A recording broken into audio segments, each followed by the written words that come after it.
Assalamualaikum warahmatullahi wabarakatuh, Pak. Waalaikumsalam warahmatullahi wabarakatuh. Apa kabar Bapak hari ini? Alhamdulillah baik, sehat. Alhamdulillah ya, Pak ya. Iya. Baik Bapak, tujuan saya untuk menemui Bapak hari ini ada sedikit perbincangan kita Bapak untuk memenuhi tugas saya sebagai calon guru penggerak angkatan 8. Saya adalah Sestrawati, guru matematika di SMA Pertiwi 1 ini. Ini adalah tugas dari demonstrasi kontekstual saya, bagaimana pengambilan keputusan berbasis nilai-nilai kebajikan oleh seorang pemimpin.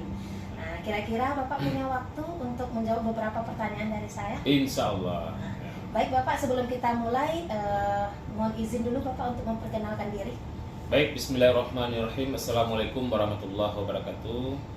Perkenalkan, nama saya Firdaus SPDMM, Kepala SMA Pertiwi 1 Padang. Mengabdi di sekolah ini lebih kurang sebagai kepala sekolah 3,5 tahun, memasuki 3,5 tahun. Iya, mudah-mudahan jadi pemimpin amanah ya Pak ya. Amin. Nah, baik Bapak, kita mulai pada pertanyaan pertama. Selama ini bagaimana Bapak dapat mengidentifikasi kasus-kasus yang merupakan dilema etika atau bujukan moral? Di sekolah kita tentu banyak kasus-kasus ya. Kalau ini terjadi kedua-duanya, ada bujukan moral, ada dilema etika. Tentu yang pertama kita lakukan dulu pengidentifikasian atau pengelompokan masalah. Apakah ini bujukan moral atau dilema etika? Iya. Supaya kita lebih jelas untuk penanganannya lebih lanjut. Iya, benar sekali. Nah, itu sepertinya. Nih tadi Bapak bilang nih sudah dikelompokkan, Ya. kita sudah bisa mengidentifikasi nih mana yang dilema etika dan mana yang bujukan moral. Kira-kira bagaimana Bapak menjalankan pengambilan keputusan di sekolah ini Ya. apabila kasus itu memang menyangkut dilema etika, kedua-duanya mempunyai nilai kebenaran yang sama dan punya nilai kebajikan yang sama? Pertama tentu kita eksplorasi ya, dieksplor, kemudian dengan berbagai sumber. Kemudian kalau memang ini terjadi, sementara keputusan harus diambil, tentu keputusan diambil adalah keputusan yang terbaik kedua-duanya. Nah, untuk sekolah juga baik, untuk mereka juga harus baik. Artinya tidak merugikanlah kedua belah pihak. Nah, tentu kita mengambil yang paling banyak manfaat daripada mudaratnya. Itu yang kita ambil. Iya, benar sekali ya Pak ya. Jadi walaupun kedua-duanya benar, Ya. tapi tetap masih kita pertimbangkan Iya, apa yang benar. banyak bermanfaatnya, Iya, baik benar. untuk sekolah ataupun untuk pribadi sendiri Untuk begitu pribadi ya sendiri, Pak ya. ya. Oke, kita lanjut Bapak. Yang ketiga ini, langkah-langkah atau prosedur seperti apa yang biasa Bapak lakukan untuk mengambil keputusan? Untuk pengambilan keputusan tergantung masalah ya.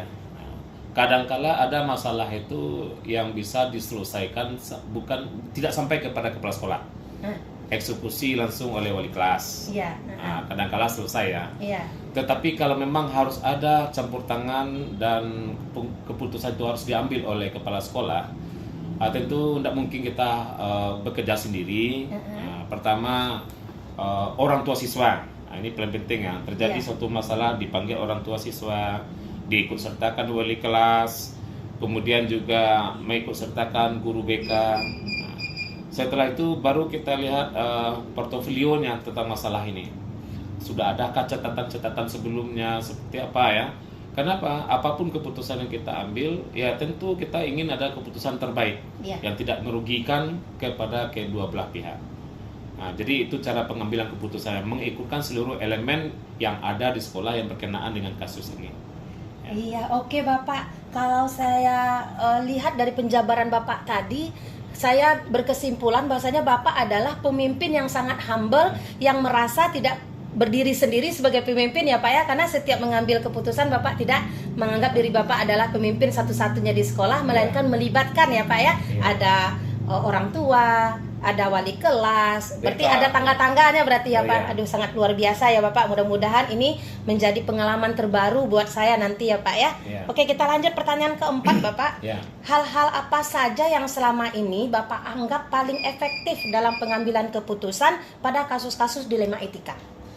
Yang paling efektif itu memang pertama, kita tidak salah di dalam menentukan pengelompokan masalah. Ya. Yang pertama. Setelah diidentifikasi masalah ini udah jelas apakah ini, contoh nih dilema ITK ya. Artinya keputusan ini kan sama-sama baik untuk kedua belah pihak. Iya. Kemudian telah mengikutkan orang-orang yang dirasa untuk masalah ini telah kita ikutkan. Iya. Kemudian juga ada di sana peran BK sebagai sekolah ya. Iya. Nah, telah kita ikutkan. Dan kalau seluruh elemen sekolah ini sudah diikutkan, keputusan diambil, insya Allah itu sudah pertimbangan yang matang. Kira-kira seperti itu ya. Iya, jadi berarti efektifnya itu bukan karena keputusan kita sendiri berarti Bukan ya Bapak ya, sendiri, tapi ya. memang kita ikutkan memang mana yang orang-orang yang berkompeten yang memang sesuai dengan kasus itu begitu ya Iya, Pak ya. benar ya. Oke, baik Bapak, selanjutnya hal-hal apa saja yang merupakan tantangan bagi Bapak ini dalam pengambilan keputusan kasus-kasus dilema ini Pak? Ya. Dari tantangan ya, kadangkala tantangan tetap ada. Iya pasti ya Pak ya. Dalam menyelesaikan satu kasus, katakanlah kita menyelesaikan kasus siswa nih, kadangkala begini, apa yang menurut baik bagi kita, tapi bagi orang tua belum. Iya. Kadangkala tantangan dari orang tua. Orang tua masih berpikiran lama ya, bahwasanya anaknya selalu benar. Nah, ini ingat ini, orang tua selalu lebih cenderung mengatakan anaknya selalu benar. Itu di mata orang tua. Iya. Kadangkala di sekolah berbeda. Nah, faktanya di sekolah kadangkala bertolak belakang kelakuan anak yang ada di rumah dan di sekolah. Nah, jadi itu tantangan ya. Belum lagi tantangan juga dari intern kita, dari guru-guru. Kok begitu? Kenapa? Karena belum tahu persis kasus anak ini seperti apa gitu. Dia cuma melihat kasusnya dari kulitnya saja, tetapi tidak mendalami, tidak ikut di dalam memprosesnya. Iya. Nah, tapi tantangan itu biasa saja, baik dari guru kita maupun dari orang tua. Yang jelas, apapun masalah harus kita selesaikan. Yang penting kita menyelesaikannya itu memang sudah keputusan kolegial, adalah keputusan bersama yang telah melibatkan seluruh elemen yang ada di sekolah. Dan kita berprinsip tidak akan merugikan siswa. Intinya. Berarti kasusnya ini walaupun apapun bentuk tantangan ya Pak ya, berarti Bapak ini sangat luar biasa menganggap tantangan itu bukanlah suatu masalah yang besar bagi Bapak berarti ya Pak ya, karena selagi kita berpijak di atas kebenaran ya Pak. Apalagi yang saya sangat salutkan ke Bapak, setiap keputusan yang diambil itu selalu berpihak kepada murid ya Pak ya. Selalu. Oke. Ya. Selanjutnya Bapak, ini yang keenam. Apakah Bapak memiliki tata kala atau jadwal tertentu dalam penyelesaian kasus dilema etika? Apakah langsung diselesaikan di tempat atau memang ada punya jadwal tertentu lagi Bapak untuk menyelesaikannya? Ya, tentang jadwal penyelesaian kasus itu tergantung ya. Tergantung dalam begini, besar atau kecilnya kasus. Atau apakah kasus ini sudah harus sampai ke kepala sekolah atau belum. Kadangkala kasus-kasus yang hanya diselesaikan oleh guru, ya selesaikan oleh guru. Kadangkala kasus ini diselesaikan oleh wali kelas, cukup oleh wali kelas, ya kenapa diperlebar? Iya. Nah, yang kecil jangan diperbesar. Kalau bisa yang besar itu kalau bisa diperkecil. Luar itu biasa. pada prinsipnya. Iya Pak. Tetapi toh kalau memang harus sampai kepada kepala sekolah, ya tentu kita pertama dalam penyelesaian kasus, kalau kasusnya umpamanya harus ditindak pada hari itu, ya kita tindak pada hari itu. Tetapi kalau sudah melibatkan umpamanya unsur-unsur di luar guru, katakanlah orang tua murid, tentu kita perlu penjadwalan. Nah, kita buka buku harian kita atau jurnal harian kita kan, kita agendakan bahwasanya ini kasus anak memerlukan pemanggilan orang tua atau juga pihak-pihak lain. Katakanlah misalnya kalau narkoba umpamanya kan, mungkin juga bagi dinas narkoba atau dari kepolisian, panggil kepolisian, perlu kita jadwalkan. Kira-kira seperti itulah untuk kasus-kasus yang besar ya, yang butuh penjadwalan. Tetapi kalau yang bisa dieksekusi hari itu, kenapa harus tunggu hari esok? Nah, kira-kira seperti itu ya. Oke. Semakin sepintas lagi saya dengar tadi Bapak setiap ada buku harian ya Bapak ya. Iya, benar, ternyata ya. Bukan guru Bapak saja yang punya jurnal ya, berarti Bapak juga punya ya Pak. Ini kita dah di penghujung pertanyaan Pak. Ini untuk pertanyaan ke-7. Apakah ada seseorang atau faktor-faktor yang selama ini mempermudah atau membantu Bapak dalam mengambil keputusan dalam kasus-kasus dilema etika ini Pak? Ya, banyak faktor-faktor yang membantu ya. Seluruh unsur yang kita ikutkan di dalam pembahasan itu adalah membantu untuk penyelesaian masalah. Itu adalah faktor-faktor atau elemen-elemen tertentu. Termasuk juga yang ahli di bidangnya. Tak kala umpamanya kan kita mendatangkan psikolog ke sekolah untuk anak-anak yang misalnya kecanduan HP, maka ada juga ya, datangkan psikolog ke sekolah bagaimana mengekaskan anak tentang masalah ini. Kemudian juga kan ada juga kasus-kasus umpamanya ada anak kecanduan umpamanya menonton video porno gitu kan. Kita juga berproses ya, kita juga akan datangkan psikolog ya bagaimana anak ini bisa tertangani dengan baik. Karena kan kalau sudah masalah psikologi tentang itu tentu kita tidak punya kemampuan ya. Kita butuh elemen-elemen di luar diri kita untuk membantu kegiatan di sekolah. Oke Bapak, ini sepertinya nilai tambahan lagi buat Bapak ini. Karena Bapak dari yang Bapak sampaikan tadi rasanya Bapak tidak tanggung-tanggung ya. Kalau untuk permasalahan kasus yang memang kasusnya dari anak, Bapak tidak ragu untuk mencari instansi terkait berarti ya Bapak ya? Benar. Berapa orang anak-anak yang sudah kita rekomendasikan untuk ke psikolog ya, anak-anak yang kecanduan HP ya, anak yang sudah menukar kehidupannya siang dijadikan malam, malam dijadikan siang, itu kan sudah sangat bermasalah. Kalau kita kan tidak bisa menangani kecuali kepada psikiater kan. Sudah kita sarankan untuk pergi ke psikolog yang kita rekomendasikan ya. Iya Bapak. Oke Bapak, ini untuk pertanyaan terakhir nih Bapak. Dari semua hal yang telah Bapak sampaikan, pembelajaran apa yang dapat Bapak petik dari pengalaman Bapak selama ini mengambil keputusan dalam kasus-kasus dilema etika ini Pak?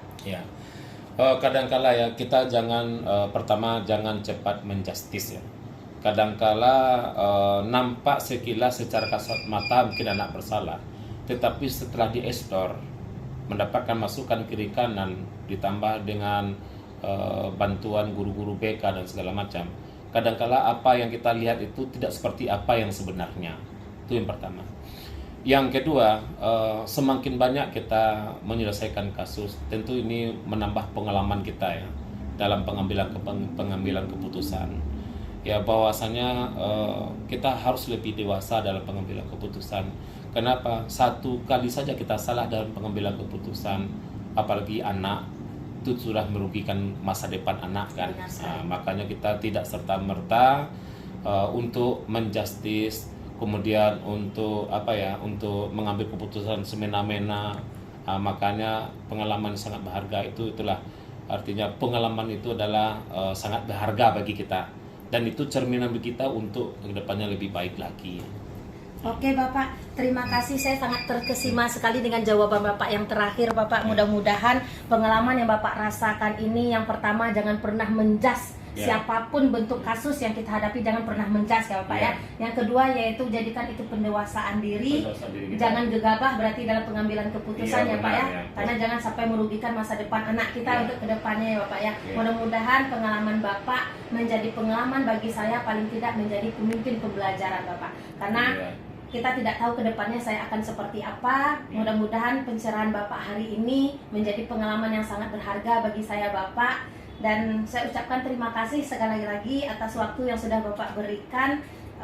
Mungkin hanya itu wawancara kita pada hari ini Bapak. Mudah-mudahan menjadi amal ibadah bagi Bapak, karena menjadi ilmu yang bermanfaat bagi saya nantinya Bapak. Baik, terima kasih. Teruslah berkiprah CGP ya. Jadilah berada di garda depan untuk melakukan perubahan di sekolah. Ya, baik. Terima kasih Bapak. Ya, sama-sama ya. Assalamualaikum warahmatullahi wabarakatuh. Waalaikumsalam warahmatullahi wabarakatuh.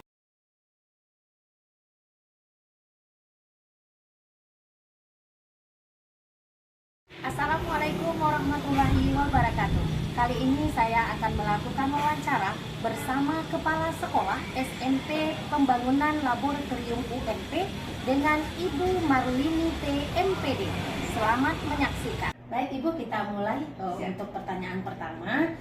Selama ini bagaimana Ibu dapat mengidentifikasi kasus-kasus yang merupakan dilema etika atau bujukan moral? Baik, terima kasih.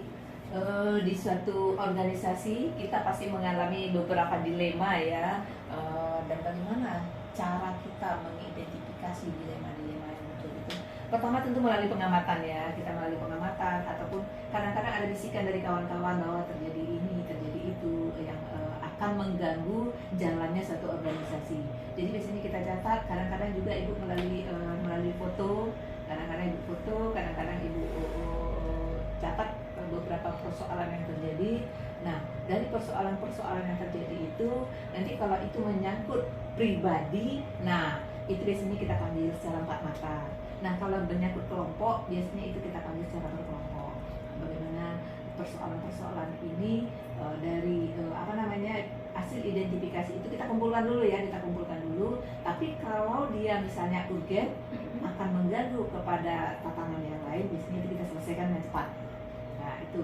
Kemudian pertanyaan kedua atau bujukan moral. Jadi kalau terkait dengan bujukan moral ini terkait benar atau salah ini seperti tadi cepat atau ini mengait nama baik sekolah kita apa tidak, mengait dengan nama baik kawan-kawan kita atau tidak.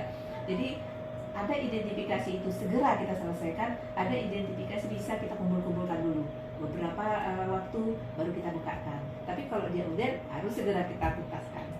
Oke, terima kasih Ibu atas jawabannya. Berarti kalau sesuai dengan jawaban Ibu tadi, bisa simpulkan bahwasanya Ibu mengidentifikasi masalah itu dulu dengan pengamatan berarti ya Bu. Iya. Lalu Ibu kumpulkan, Iya. Ibu lakukan observasi, mana yang harus ditindaklanjuti cepat. Iya. Kalau itu menyangkut kepada bujukan moral, Iya. maka itu akan langsung Ibu eksekusi, begitu Iya, ya Bu ya. benar. Tapi kalau dia masih menyangkut dilema pribadi, berarti banyak proses-proses yang harus Ibu Iya. lalui terlebih dahulu tanpa menyampingkan kepentingan bersama tentunya ya Bu ya. Oke, luar biasa sekali. Lanjut Ibu, kalau seperti itu berarti kira-kira bagaimana Ibu menjalankan pengambilan keputusan di sekolah Ibu, terutama untuk kasus-kasus di mana ada dua kepentingan yang sama-sama benar atau sama-sama mengandung nilai kebajikan Ibu? Oke, baik. Kita tidak terlepas dari pepatah orang Minang ya. Kalau ada satu dilema itu seperti Milo rambut dalam tapuang. Luar biasa. Jadi ya. rambut tidak putus, tepungnya tidak tertumpah. Itu semuanya harus dengan bijaksana. Dan kita di sekolah kita tidak sendiri. Jadi mengambil suatu keputusan, mengambil suatu kebijakan itu kita harus berdiskusi dengan teman-teman kita, terutama dengan tingkat pimpinan dulu. Jadi tidak harus diputuskan oleh kepala sekolah sendiri, karena kepala sekolah itu tidak berdiri sendiri, kepala sekolahnya sendiri, tapi pimpinan itu ada beberapa orang. Dan bahkan guru-guru senior juga bisa kita libatkan. Jadi untuk mengambil keputusan yang bijak itu memang ibu tidak sendiri. Jadi ibu dilibatkan beberapa orang, kita berkolaborasi. Ini yang terjadi, apa nilai positif yang bisa kita ambil dari sini. Kemudian bagaimana jalan keluarnya kalau ini mengganggu tatanan program kita, mengganggu organisasi kita, apa yang kita lakukan. Kita rembukan dulu dengan teman-teman, setelah kita analisa secara bersama, lalu kita ambil keputusan. Oke, baru 2 pertanyaan yang Ises berikan ke Ibu sudah banyak membuka cakrawala Ises. Karena di sini Ises lihat betul dari soal kedua, Ibu ini benar-benar pemimpin yang sangat mengayomi. Karena Ises lihat di situ, di saat Ibu mau mengambil keputusan, Ibu tidak merasa kalau Ibu ini adalah pemimpin utama, melainkan kata Ibu berkolaborasi malahan dengan unsur-unsur pimpinan lain dan juga guru-guru senior ya Bu ya. Aduh, ini mudah-mudahan akan menjadi pengalaman nantinya buat Ises ya Bu ya ke depannya. Oke, kita lanjut Ibu yang ketiga ini. Langkah-langkah atau prosedur seperti apa yang bisa Ibu lakukan selama ini?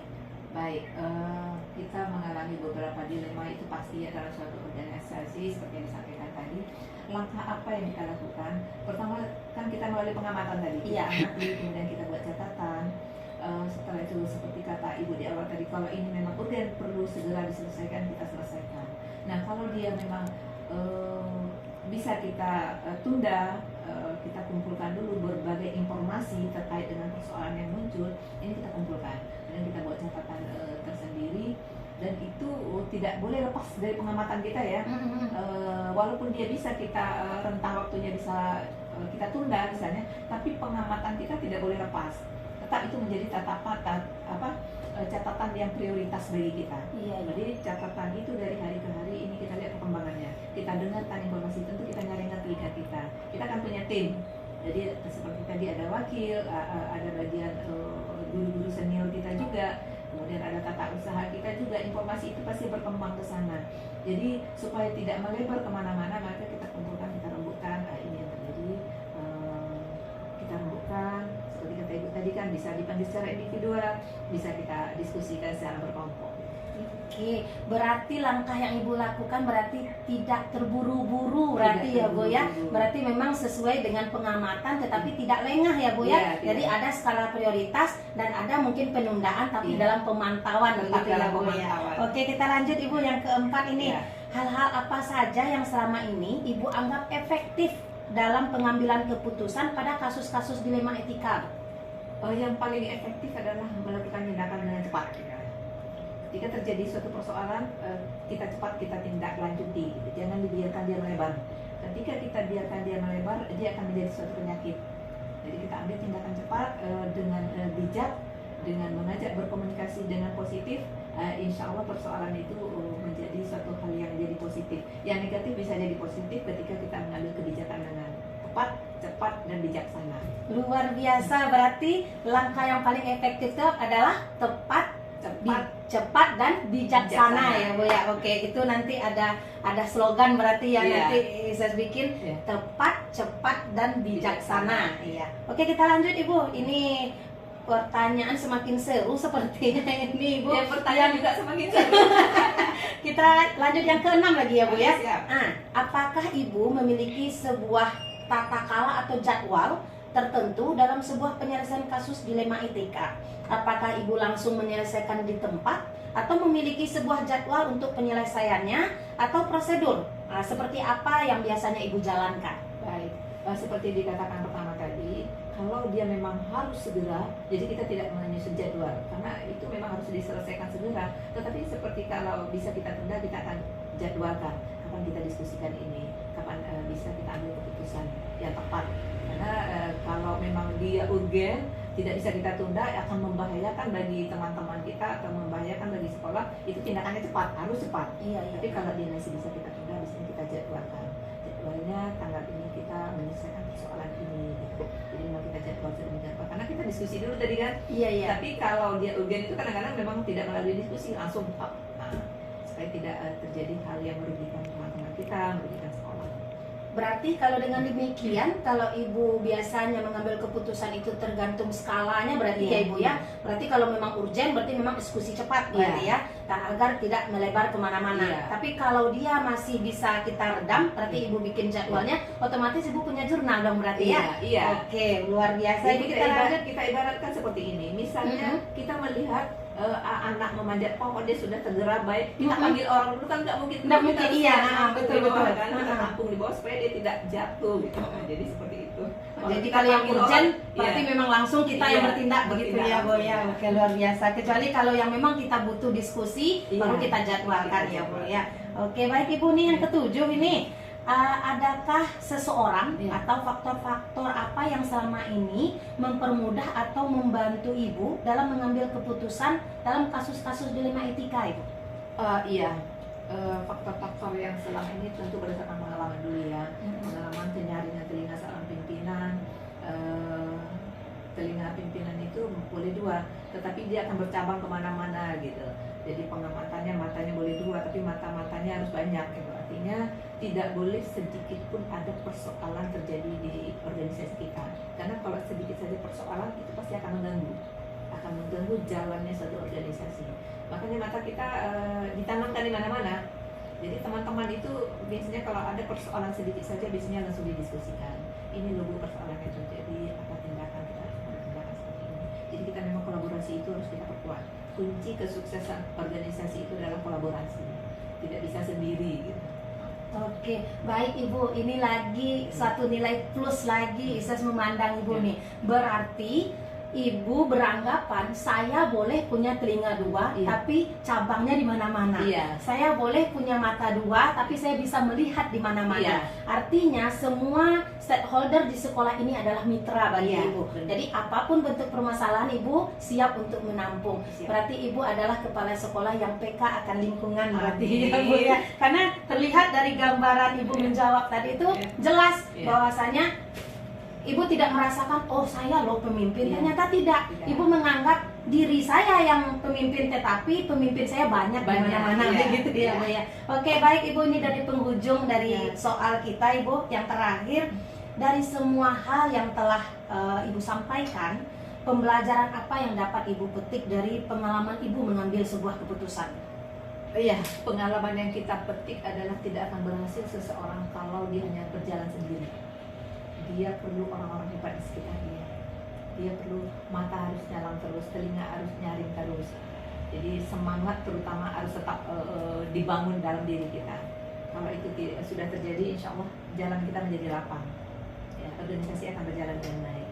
Oke, luar biasa Ibu. Berarti kata terakhirnya berarti Ibu ya, sebuah organisasi itu suksesnya bukan karena diri sendiri tapi teamwork berarti Teamwork, ya Bu ya. Karena mata harus nyalang melihatnya, telinga harus nyaring mendengarnya, begitu ya Bu ya. Karena segala sesuatu kunci kesuksesan itu karena kita semangat dalam diri dan bekerja sama tentunya ya Bu ya. Satu lagi mungkin kepercayaan penuh kepada kawan. Beri kepercayaan, beri teman kita peluang untuk dia juga bertumbuh, untuk membangun bersama-sama.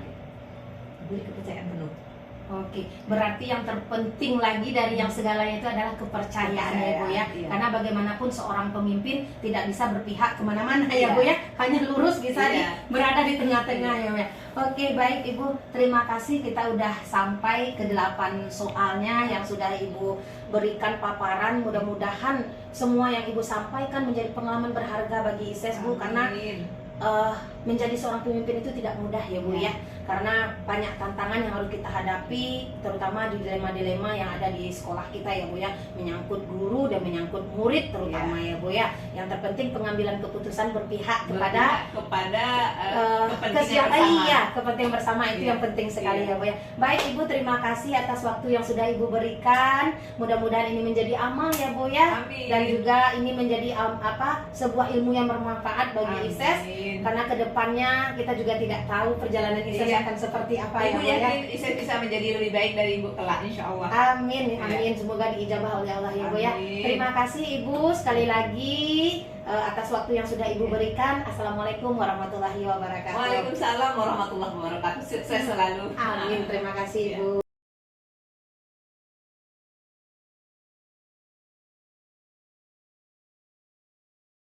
Assalamualaikum warahmatullahi wabarakatuh Ustaz. Waalaikumsalam warahmatullahi wabarakatuh. Ya Bu. Gimana kabar Ustaz hari ini? Alhamdulillah luar biasa. Dapat semangat. Iya. Mohon maaf ini Ustaz mengganggu waktu Ustaz sebentar karena saya perkenalkan diri dulu ya Ustaz ya. Boleh. Perkenalkan, saya adalah Sestrawati SPD dari SMA Pertiwi 1 Padang. Saya adalah calon guru penggerak angkatan 8 Kota Padang, Sumatera Barat. Jadi kali ini tujuan saya menemui Ustadz adalah memenuhi tugas demonstrasi kontekstual saya pada modul 3.1 mengenai pengambilan keputusan berbasis nilai-nilai kebajikan oleh seorang pemimpin. Nah, jadi ada nanti beberapa pertanyaan yang akan saya lontarkan kepada Ustadz. Apakah Ustadz bersedia? Insya Allah bersedia. Baik Ustadz, sebelum kita mulai, saya mohon izin dulu Ustadz untuk memperkenalkan diri. Oke, baik. Makasih Bu. Perkenalkan, nama Jeffrey Martin, SIG MPD, Kepala Sekolah SD Islam Terpadu Buahati. Ya, insya Allah dari 2019 sampai sekarang masih dipercaya untuk mengemban tugas kita menahi sebagai kepala sekolah. Mungkin apa yang Ibu tanyakan, insya Allah kita jawab semua kita. Luar biasa ya Ustadz ya, berarti sudah berapa periode ya jadi kepala sekolah ya Ustadz ya? Tentunya sudah 2 periode. Nah, tentunya pasti selama Ustadz menjadi kepala sekolah banyak ada kasus-kasus yang sudah terjadi di sekolah ya Ustadz ya. Iya. Nah, jadi kita langsung ke pertanyaan pertama Ustadz. Boleh. Bagaimana Ustadz dalam mengidentifikasi kasus-kasus yang merupakan dilema etika atau bujukan moral? Insya Allah kalau kita di SD Islam Terpadu Buahati ini memang tidak kita pungkiri dalam menghadapi siswa, guru, orang tua murid tidak semulus yang kita bayangkan. Benar, Pasti akan ada persoalan-persoalan yang silih berganti. Dari guru bisa jadi ada miskomunikasi sama orang tua, sama anak. Namun kita sebagai kepala sekolah, sebagai pimpinan yang diamanahkan, ya kita harus mencari solusi cepat dan kita tidak boleh menyalahkan siapapun. Nah, ketika ada problema itu terjadi, salah satu contoh di guru kita ajak untuk diskusi apa persoalannya.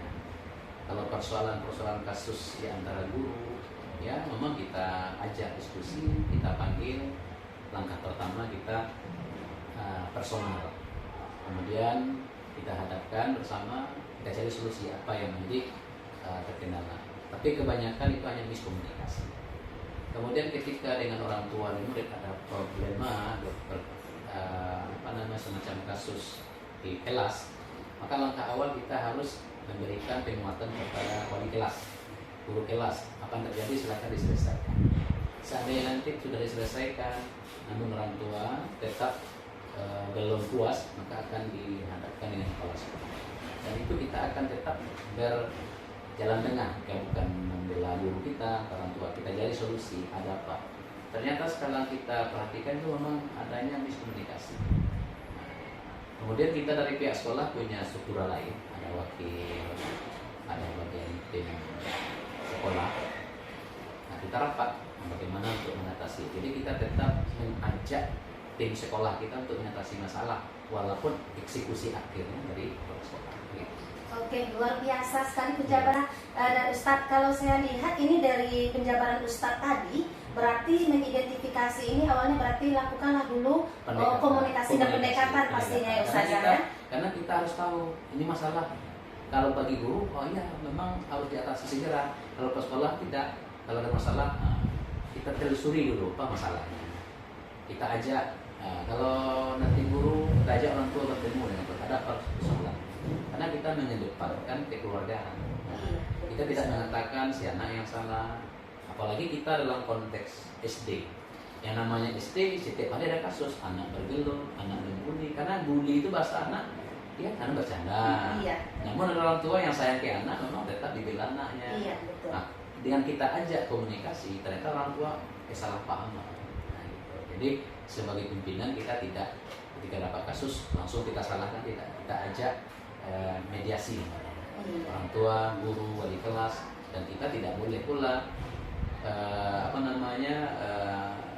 mentang-mentang guru kita bela, tidak. Supaya tidak terjadi apa, nanti orang tua berurusan dengan kepala sekolah. Nanti yang dari orang tua kita akan panggil guru kita di waktu atau kesempatan lain, supaya kita tidak saling nanti baru kita pertemukan. Insya Allah selama ini yang masalah bisa kita atasi. Oke, baik Ustadz, kita lanjut ini pertanyaan kedua. Boleh.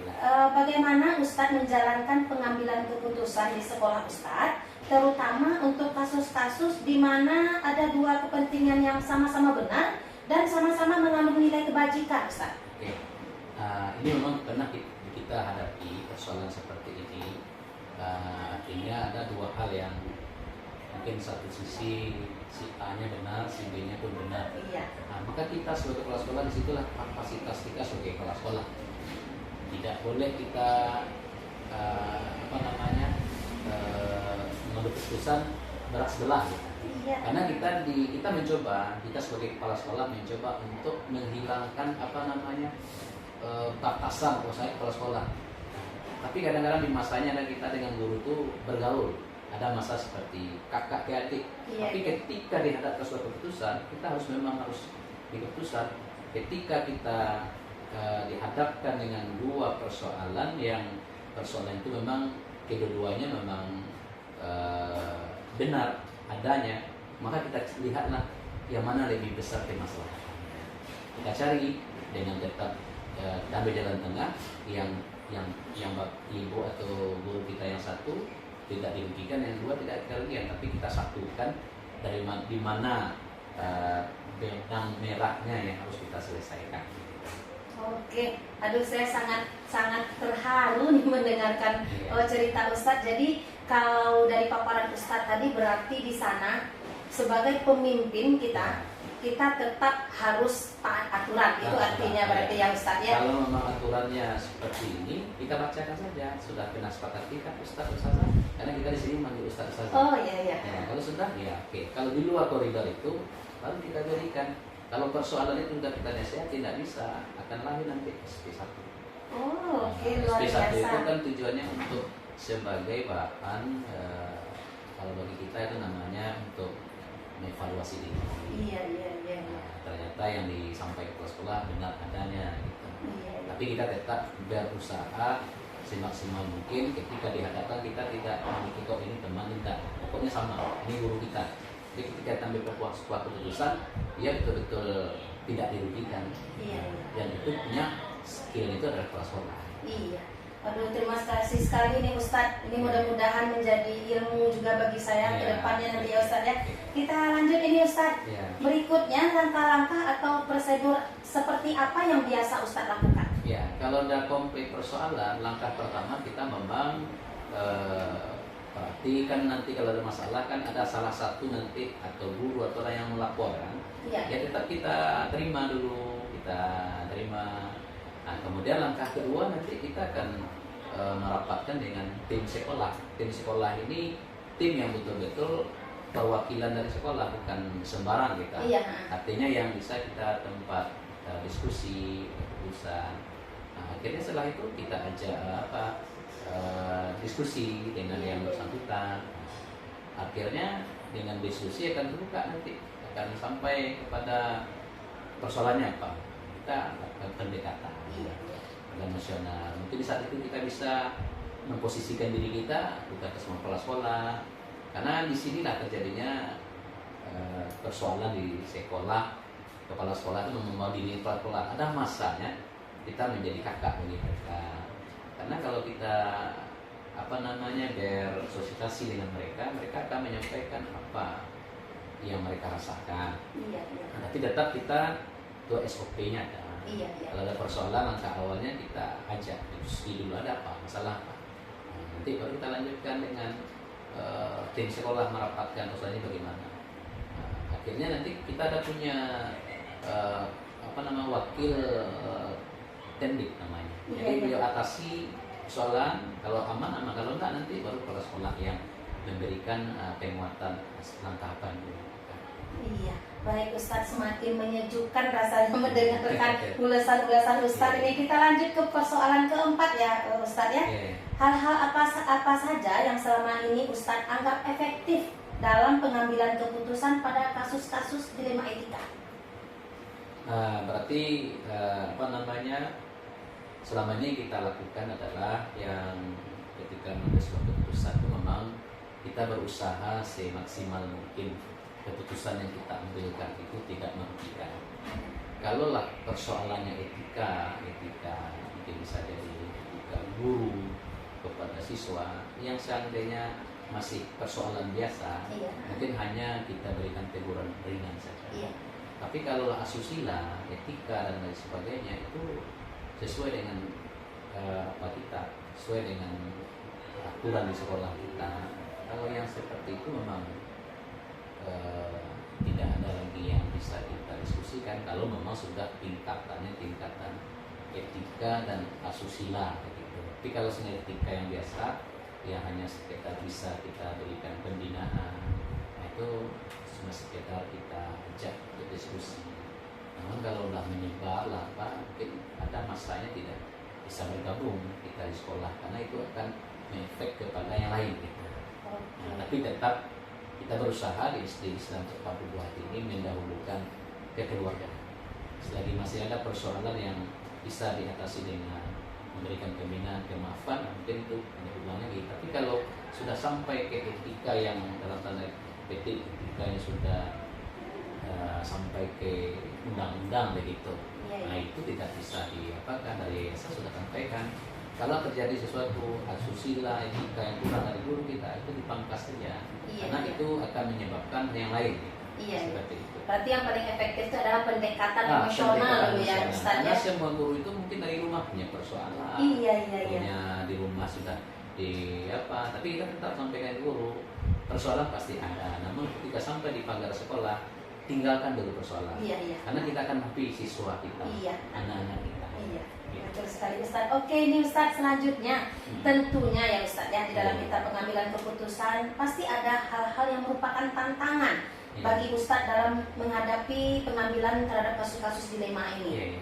Nah memang ya secara emosional ya kita pada prinsipnya ini ketika kita diamanahkan sebagai kepala sekolah kita mengambil keputusan memang atas nama kepala sekolah. Iya. Maka kita sampaikan ketika berhadapan dengan guru kalau ustadz dan ustazah, bapak dan ibu diberikan semacam punishment, anggap itu punishment dari kinerja Iya. kepala sekolah. Tapi kalau dianggap sebagai urusan antara pribadi dengan kita, tidak ada urusan. Maka ketika bapak ibu diberikan semacam punishment, hukuman, maka ketika bertemu di luar tidak sangkut pautkan lagi dengan masalah sekolah. Nah, maka masalah sekolah ini di sekolah. Nah, tantangan kita hadapi kadang ada ketika dari guru kita berikan keputusan. Nah, nanti guru itu akan adalah semacam apalagi tutur sapanya kan berkurang. Iya, benar. Nah, tapi bagi sebagian ada yang aman saja karena dia bisa memisahkan, ini kepala sekolah memberikan semacam punishment ke saya karena memang guru beliau, karena memang sedang mengajar di sebuah sekolah lembaga yang resmi, ada aturan. Karena kepala sekolah ada aturan. Kadang-kadang ada juga tantangannya dengan diri kita gitu. Kita berkeputusan ini bagus enggak. Sejauh kita sudah memikirkan plus dan minusnya, kita harus memiliki keputusan. Maka di sana harus ada, ketika ada ketegasan, misalnya ada ketegasan, kita harus menegaskan apakah menerapkan aturan. Kemudian ada juga kadang tantangannya dari kalau kita punya di waktu kepala sekolah ada wakil ini. Kadang ada pertimbangan-pertimbangan yang dari yang bersangkutan. Tapi kita tetap menerima. Namun keputusan akhir dari kepala sekolah, walaupun itu bagi guru-guru yang akan kita berikan semacam punishment kepadanya, maka bagi guru memang akan berlawanan dengan kita. Namun kalau dia paham yang kita sampaikan, ya kadang-kadang sehari 2 hari, selebihnya mungkin akan berterima kasih kita sudah diingatkan. Oke Ustadz, masih kita lanjut ini Ustadz untuk pertanyaan berikutnya. Apakah Ustadz memiliki sebuah jadwal tertentu dalam sebuah penyelesaian kasus dilema etika? Apakah Ustadz langsung menyelesaikan di tempat misalnya, atau memiliki sebuah jadwal untuk penyelesaiannya? Bentuk prosedur seperti apa biasanya yang Ustadz jalankan? Kita di sekolah punya wakil. Iya. Jadi kita sampaikan wakil kepada wakil kalau ada persoalan guru, ada masalah-masalah di guru, tolong diatasi dengan catatan guru itu melaporkan. Karena ada sebagian guru tidak melaporkan, maka melaporkan kepada bagian wakil teknik, dan apa persoalan-persoalan diselesaikan dengan sebaik mungkin. Namun nanti dari pelaporan yang dilakukan oleh wakil kepada kepala sekolah, ini ada persoalan sudah diatasi seperti ini, kayaknya belum bisa. Nah, maka kita tetap akan mengajak kepada guru yang bersangkutan ke ruangan kepala sekolah yang memang dihadiri oleh wakil tadi, supaya kepala sekolah bisa mendapat informasi lengkap dari yang bersangkutan, dari mana setiap apa yang belum diselesaikan. Nah, maka kita tetap membangun komunikasi dulu. Karena kita kepala sekolah, kalau nggak disampaikan persoalan kita nggak tahu. Karena kita mungkin kepala sekolah itu lebih banyak ke manajerial. Bagaimana siswa belajar aman, tidak, guru hadir tidak. Tapi persoalan konflik, kadang-kadang ada sebagian guru itu tidak mau menceritakan. Apalagi kita di sekolah ini lebih banyak ustazahnya. Maka menyampaikan keluh kesahnya kadang-kadang ke ustazahnya. Namun kita tetap apapun persoalan yang dihadapi oleh guru sampaikan kepada wakil teknik. Nanti wakil teknik mencatat apa yang sudah dilakukan persoalan. Nanti baru sampaikan ke sekolah di ruangan yang tidak ada semua guru yang lain gitu. Kita diarahkan ke ruangan yang mungkin kita ada mediasi ke sana, melakukan ada apa, kesalahan apa. Kan kita mau diselesaikan ya, masalah etika. Tapi tadi kalau etikanya memang sudah begitu tidak karena dimaafkan, ketika yayasan sudah memberikan amanah, ya tidak bisa guru seperti itu dipertahankan setelah melalui prosesnya.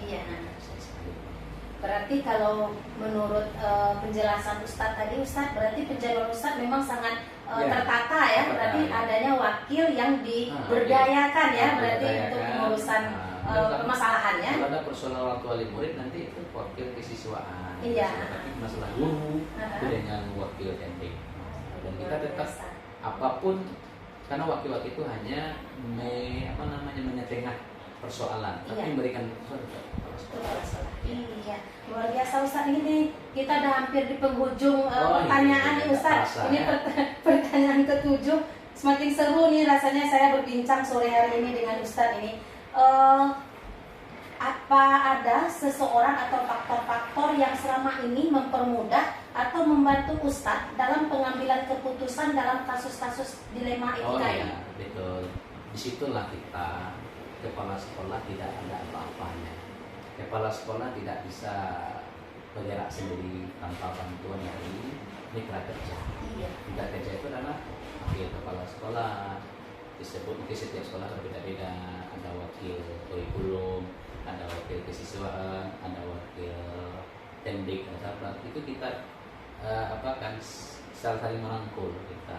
Jadi mereka lah yang memberikan kita, membantu kita. Karena kita kalau sendiri takutnya keputusan kita itu bukan keputusan yang keputusan yang elok lah begitu. Iya. Namun kalau dengan kita bersama minta pendapat dengan orang-orang yang sudah jadi mitra, orang-orang yang sudah teruji, orang-orang yang pilihan dari sekian guru kita, dan insya Allah mereka itu tidak sembarangan keputusan. Karena ketika kita memberikan sebuah keputusan kepada seorang guru dan itu menzoliminya, itu luar biasa. Kalau dibawa ke agama, besar dosanya, Iya, kezaliman, maka kita tetap mengajak kepada mereka, bagaimana loh ini masalahnya, kira-kira pendapat Bapak Ibu Ustaz Ustazah bagaimana. Nah, kalau Ustaz Ustazah menemukan kadang-kadang tidak bisa satu hari itu kita berikan keputusan, kita rapat bersama, akhirnya dapat sebuah keputusan dan keputusan tetap dari kepala sekolah. Nah, selama ini kita sampaikan ke guru, alhamdulillah guru yang itu tidak merasa dilecehkan, tidak dan merasa dia, bahkan dia betul-betul punya masalah besar, kesalahan besar, tapi dengan melalui keputusan itu dapat pembinaan. Iya. Karena yang nama guru itu nggak mungkin. Apalagi kita kepala sekolah, suatu ketika yang diguru kan merasa juga. Jangan mentang-mentang kita kepala sekolah, kita otoriter. Iya. Keputusan ini, namanya keputusan yang ada aturan yang tertulis, kan ada bagian-bagian tertentu yang harus ada istilah subjektif, objektifnya. Iya. Aduh, semakin banyak ini cakrawala saya terbuka nih Ustadz, karena yang sangat terkesima sekali saya Ustadz katakan bahwasanya kita kepala sekolah ini tidak akan menjadi apa-apa selain dari dibantu oleh stakeholder kita, mitra kita yang memang benar-benar kita percaya ya Ustadz ya. Mudah-mudahan saya besok ke depannya bisa juga meniru kepemimpinan Ustadz. Ini Ustadz untuk di akhir pertanyaan kita Ustadz, yaitu dari semua hal yang telah Ustadz sampaikan, pembelajaran apa yang dapat Ustadz petik dari pengambilan dari pengalaman Ustadz mengambil keputusan dilema etika ini? Oke, untuk semacam pengalaman pembelajaran kita ambil. Pertama, kita membuat kita lebih dewasa. Iya. Yang kedua, pelajaran kita ambil adalah kita bisa mengatasi berbagai macam konflik, persoalan tingkat guru yang itu memang setiap sekolah kan. Iya. Di situ kita diminta bagaimana cara untuk mengatasi persoalan-persoalan yang tampak yang dengan tidak menzulimi orang lain gitu. Jadi kita bisa menjadi seseorang yang yang harus memiliki talenta banyak. Iya. Talenta di dalam mengatasi persoalan. Kemudian bahwa di dalam kita jalani amanah ini tidak mulus saja. Iya. Pasti ada persoalan, pasti ada kerikil-kerikil kecil. Tapi kalau kita ingin sukses, anggapnya kerikil kecil itu adalah membuat kita untuk termotivasi, bukan membuat diri kita lebih melemah. Maka dengan persoalan akan ada hujatan orang. Namun selagi kita menyampaikan, memberikan suatu keputusan sesuai dengan SOP, sesuai dengan aturan, insya Allah kita akan dibimbing untuk itu. Gitu. Jadi jangan kita ketika menghadapi masalah dengan sempat kita memberikan sebuah keputusan yang kayak mata pisau begitu. Iya. Tapi jadikanlah keputusan yang seimbang, yang rasa-rasanya ada pembinaan, tidak bina. Jadi kita tidak boleh ego. Iya. Egois dengan mentang-mentang kita punya jabatan, kekuasaan, ya kita semena-mena tidak. Tapi jadikanlah amanah kita itu sebagai sebagai alat untuk mendapatkan. Kalau kita di agama ini kan ritualnya yang satu gitu. Iya, Kalau iya, ritual iya. itu dibimbing kita, mungkin itu kita. Iya. Oh, baik Ustadz, ini sudah selesai ke-8 pertanyaan yang saya ajukan. Iya, iya. Saya sangat senang sekali mendapatkan pencerahan dengan kita berdiskusi hari ini, Ustadz. Bagaimana seorang pemimpin itu untuk cara pengambilan keputusan tanpa harus menzolimi orang lain ya Ustadz ya. Kemudian saya lagi petik lagi pembelajarannya hari ini, yaitu bahwasanya kita menjadi pemimpin ini bukan adalah jalan yang mulus yang akan kita tempuh ya Ustadz ya. Kemudian akan membuat kita menjadi pendewasaan diri, itu yang penting sekali ya Ustadz. Kemudian ridho Allah yang penting sekali di dalam setiap kita menjadi pemimpin ini ya Ustadz Karena ya. itu akan dipertanggungjawabkan amanah kita, ya, karena akan digilirkan kepala sekolah, kita akan jadi guru. Nah, kita akan mencoba pula menjadi sebagai guru. Gitu. Iya.